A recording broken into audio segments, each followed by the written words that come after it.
ஆண்டவனின் அருளோடு இந்த மேடையில் நிற்கின்றேன்.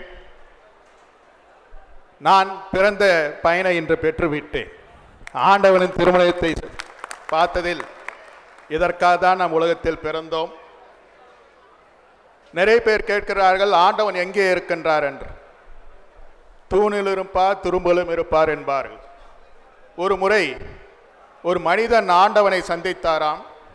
அப்போது கேட்டிருக்கிறார், நான் சில கேள்விகளை கேட்க வேண்டும் என்று ஆண்டவனை மனிதன் கேட்கின்றார். மனிதனுடைய கேள்வியே எப்போதும் வினோதமானது. ஆண்டவனே, பிறப்பு என்பது யாது என்று கேட்கின்றார். கடவுள் சொல்லுகின்றார், பிறந்து பார் என்று உனக்கு தெரியும் என்கின்றார். வாழ்க்கை என்பது யார் என்று கேட்கின்றார். நீ வாழ்ந்து பார் என்று தெரியும் என்கின்றார். இன்பம் என்பது யாது என்று கேட்கின்றார். நீ அனுபவித்து பார் என்று கேட்கின்றார். துன்பம் என்பது யாது என்று கேட்கின்றார். நீ அனுபவித்து பார்க்க என்று கேட்கின்றார். கடைசியாக அந்த மனிதன் கேட்கின்றார், இறப்பு என்பது யாது என்று கேட்கிறார். இறந்து பார் என்று சொல்கின்றார். அதுக்கு அந்த மனிதன் கேட்கின்றான், நானே எல்லாம் அனுபவித்து பார்த்தால் நீ எதற்கு கடவுள் என்றார். அந்த அனுபவமே நான் தான் என்று சொன்னார் கடவுள். அது கடவுள். நாம் கடவுள் எங்கே இல்லை, நம் மனதில் தான் கடவுள் இருக்கின்றார். இந்து மதம் என்பது ஒரு விஞ்ஞான மதம், சயின்டிபிக் ரிலிஜன். நாம் ஏன் கடவுளை கும்பிடுகின்றோம்? எல்லாத்துக்கும் ஒரு காரணம். அதான் இங்கே புத்தகத்தை தர இருக்கின்றார்கள்.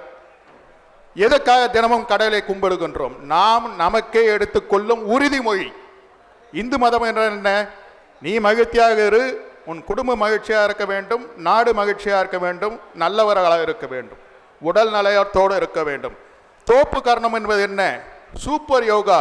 அமெரிக்காவில் தோப்பு கரணம் தான் சூப்பர் யோகா. ஏன் நாம் கோயில் மலை ஏறுகின்றோம்? தினமும் மலை ஏற வேண்டும். ஏன் அங்க பயிற்சி செய்கின்றோம்? அதான் யோகா சொல்கின்றார்கள். உடல் ஆரோக்கியமும் மன நிம்மதியும் மகிழ்ச்சியாக இருப்பது தான் இந்து மதம்.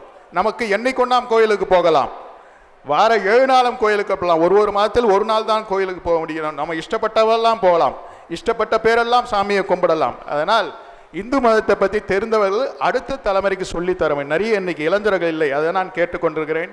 குழந்தைகள்லாம் அழைத்து வர வேண்டும். அதற்காக தான் என் நிகழ்வு.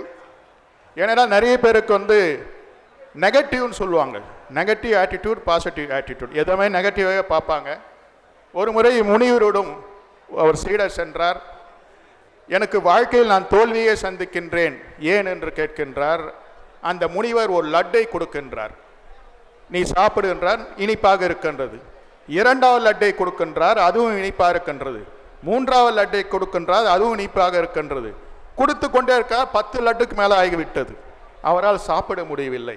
அப்போதுதான் முனிவர் சொல்கின்றார், முதல் லட்டும் இனிப்பு தான், 10வது லட்டும் இனிப்பு தான். உன் உள்ளேதான் மகிழ்ச்சி இருக்கின்றது. நீ எப்படி ஒரு விஷயத்தை எடுத்துக்கொள்கிறாயோ அதுதான் உங்கள் வாழ்க்கை.